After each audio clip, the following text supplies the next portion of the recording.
Hello students, welcome back to our YouTube channel youth icon mathematics classes. I hope आप लोग बेहतर होंगे। आज हम अलजेब्रा का टॉपिक को डिस्कस करने जा रहे हैं। उसमें पहली बात है, आप अलजेब्रा क्या होता है इसके बारे में जानिए। उससे पहले आप ये जानिए कि ये टर्म एक है वेरिएबल और दूसरा क्या है कांस्टेंट। इसको आप समझिए। वेरिएबल टर्म क्या होता है और कांस्टेंट टर्म क्या होता है। जो टर्म बदल जाए वो वेरिएबल होता है और जो टर्म नहीं बदले वो क्या होता है कांस्टेंट होता है। जैसे A B C D X Y Z कोई भी लेटर हो, जो आपके अंग्रेजी का अल्फ़ाबेटिकल लेटर हो जिससे कोई नंबर जुड़ा हो तो वो आपका वेरिएबल होंगे, और जो न्यूमेरिकल और सिर्फ न्यूमेरिकल वैल्यू होगा वो आपका कांस्टेंट होगा। जैसा कि 4x है यहाँ पे तो ये वेरिएबल होगा और 5 क्या होगा कांस्टेंट होगा। अब इस बात को आप समझिए, वेरिएबल क्या होता है और कांस्टेंट क्या होता है।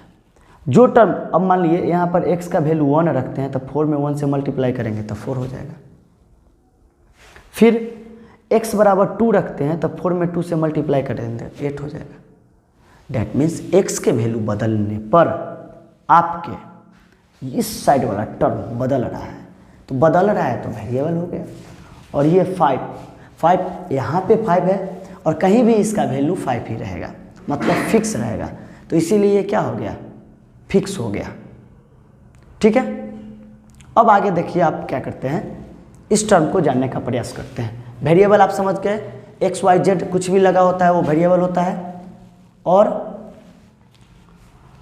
जो सिर्फ नंबर होता है वो क्या हो जाता है कांस्टेंट हो जाता है। उसके बाद कुछ ये टर्म्स आते हैं, various types of algebraic expression. इसको समझिए आप। मोनोमियल, वैसा अलजेब्रिक एक्सप्रेशन जिसका टर्म एक हो उसको क्या कहते हैं मोनोमियल।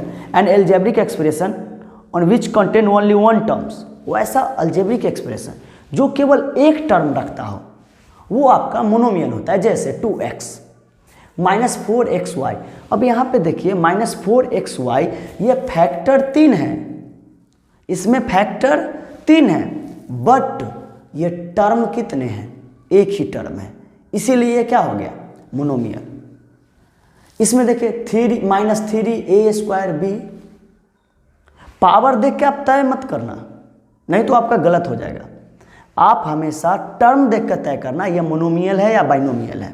अगर टर्म 1 है तो monomial, term 2 binomial, term 3 trinomial. इसी टाइप से आगे मैं जिक्र करूंगा उसका, बारी बारी से हम देखते हैं। इसमें 2x मोनोमियल, -4xy एक ही साथ आप बोलेंगे, इसीलिए क्या हो जाएगा मोनोमियल हो जाएगा। -3a²bc, b और मान लीजिए यहाँ पर c भी लिख देते हैं, तो एक ही टर्म है तो ये क्या हो जाएगा आपका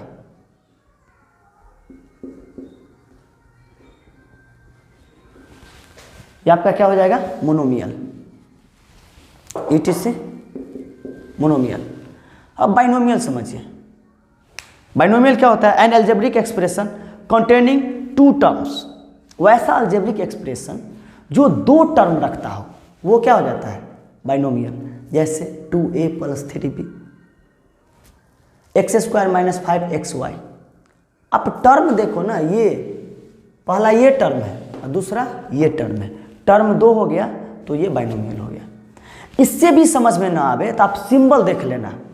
अगर एक सिंबल है तो मोनोमियल, 2 सिंबल है तो बाइनोमियल, 3 सिंबल है तो ट्राइनोमियल। इसी टाइप से, जैसे x के पहले क्या है कुछ नहीं है तो प्लस, तो एक सिंबल, और x² y के पहले क्या है माइनस, यानी कि दूसरा सिंबल है, तो एक सिंबल इसमें एक सिंबल इसमें, तो 2 सिंबल हो गया तो 2 टर्म हो गया, तो 2 टर्म हो गया। इसका मतलब ये आपका बाइनोमियल हो गया। अगला देखिए ट्राइनोमियल क्या होता है, N algebraic expression which containing 3 terms, वैसा अलजेब्रिक एक्सप्रेशन जो 3 टर्म रखता है, जो 3 टर्म रखता है, वो क्या हो जाता है? आपका ट्राइनोमियल हो जाता है। जैसे a + 2b + c, अगर ये सिर्फ a रहता तो मोनोमियल हो जाता, a + b रहता तो बाइनोमियल हो जाता, बट यहाँ पे a + b + c है, 3c है, डैट मीन्स ये आपका ट्राइनोमियल हो गया। अगला एग्जाम्पल इसका ध्यान दीजिए, x³ - y³ - z³। आप पावर देकर तय मत करना किसी मोनोमियल है या बाइनोमियल है, क्योंकि अगर पावर देख के तय करते तो यहाँ पर a² है तो यहाँ पर आप फर्स्ट में इसको बाइनोमियल बोल बैठते या लिख बैठते, तो आपका क्या हो जाता? गलती हो जाता। तो आप हमेशा टर्म देखना है तो पावर नहीं देखना है, उसके फैक्टर देखने हैं, ये फैक्टर एक साथ है या नहीं है। इसमें देखिए 3 टर्म है और सिंबल की बात करते हैं तो z के पहले एक सिंबल, y के पहले एक सिंबल और x के पहले एक सिंबल, 3 सिंबल है, डैट मीन्स ये ट्राइनोमियल है। अगला देखिए quadrinomial, the algebraic expression which containing 4 terms, वैसा अलजेब्रिक एक्सप्रेशन जो 4 टर्म रखता है वो क्या हो जाएगा? Quadric polynomial. जैसे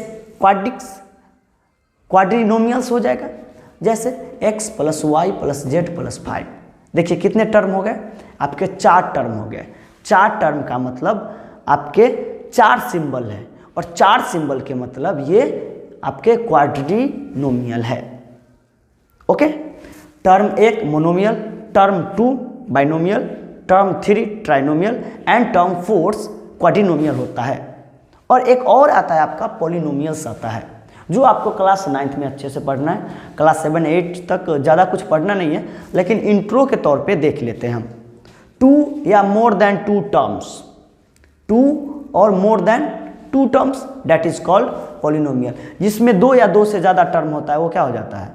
पॉलिनोमियल। तो एक्चुअल में आप इसको भी पॉलिनोमियल बोल सकते हैं, इसको भी पॉलिनोमियल बोल सकते हैं, इसको भी पॉलिनोमियल बोल सकते हैं। मेरे हिसाब से इतना आपको टर्म क्लियर हो गया होगा। Term 1 monomial, term 2 binomial, term 3 trinomial, term 4 quadrinomial and 2 और more than 2 that is called polynomial. इसमें कोई डाउट्स नहीं होना चाहिए आपको, ठीक है। इसके कुछ और पॉइंट्स होते हैं जो मैं बता देना चाहता हूँ। एक कोफिशिएंट होता है, इसमें कांस्टेंट आप समझ गए होंगे, जो न्यूमेरिकल वैल्यू होता है वो कांस्टेंट होता है विथ साइन। आप ध्यान रखना, जब भी इसमें कांस्टेंट पूछे और वेरिएबल पूछे तो आप विथ साइन बताना ये क्या है? कांस्टेंट। अगर यहाँ पे -5 होता है तो आपका कांस्टेंट वैल्यू -5 होता, ठीक है। कोफिशिएंट के बारे में हम समझते हैं। देखिए कोफिशिएंट क्या होता है यहाँ पे।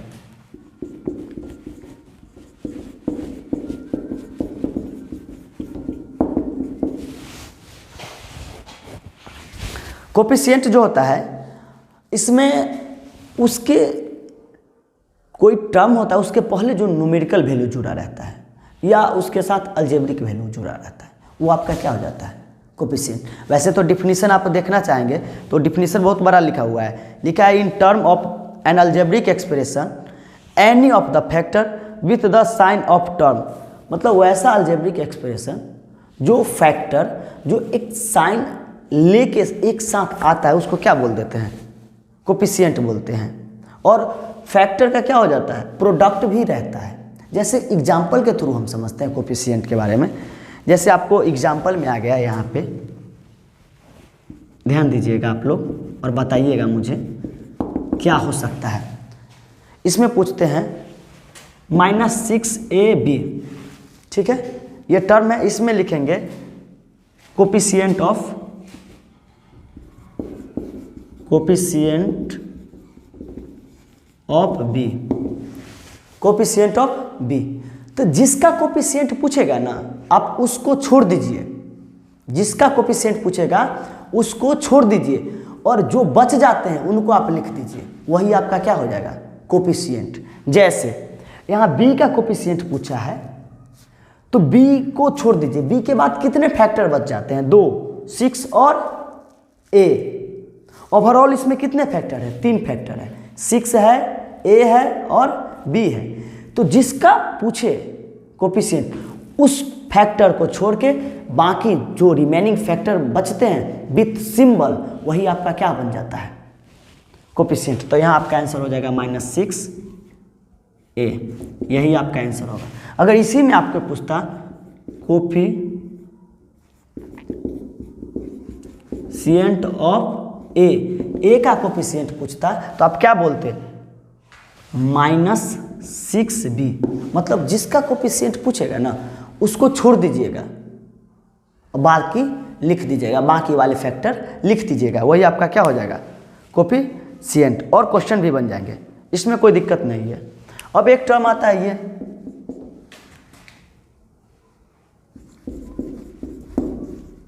Constant term. कांस्टेंट टर्म क्या होता है? तो इसमें आप समझिएगा, एक एग्जांपल हम दे रहे हैं, x² + 5x - 3। इसमें आप बताइए कांस्टेंट टर्म क्या हो जाएगा? तो कांस्टेंट टर्म हम क्या बोले हैं? x, y, z या ABCD के कोई भी लेटर किसी भी नंबर के साथ लगे हों तो वो वेरिएबल होते हैं। तो कांस्टेंट क्या हो जाएगा? तो जो न्यूमेरिकल वैल्यू होगा वो कांस्टेंट हो जाएगा। जैसे यहाँ पे कांस्टेंट कितना हो जाएगा? कांस्टेंट आपका -3 हो जाएगा, यही आपका आंसर हो जाएगा। ये ओवरऑल अलजेब्रा का माइंड मैप है। जैसे इससे कहीं ना कहीं आप क्लास 6 में हो, 7 में हो, 8 में हो, 9th, इवन 9th में भी हो, वहाँ भी आपको हेल्प मिलता है। तो इसको ध्यान रखना। अब अगला जो मैं वीडियो लेके आऊँगा, ठीक है ना, उसमें मैं आपको अलजेब्रा का ऐड, सब्ट्रैक्ट, मल्टीप्लाई और डिवाइड सिखा दूंगा। इतना में मेरे हिसाब से कोई डाउट नहीं होना चाहिए। फिर भी मैं एक बार आपको रिपीट कर देता हूँ। देखिए, जिनके टर्म 1 होंगे मोनोमियल होंगे, जिनके टर्म 2 बाइनोमियल, जिनके टर्म 3 ट्राइनोमियल, जिनके टर्म 4 क्वाड्रिनोमियल और 2 या more than 2 terms, that is called polynomials. And variable and constant, जो alphabetical letter ABCD A to Z के साथ कोई भी न्यूमेरिकल वैल्यू जुड़े हो तो आपके वेरिएबल होते हैं, और जो नंबर बच जाते हैं वो आपके कांस्टेंट होते हैं। जैसा कि यहाँ पे हम दिखाए हैं कांस्टेंट टर्म, यहाँ पे -3 हो जाएगा।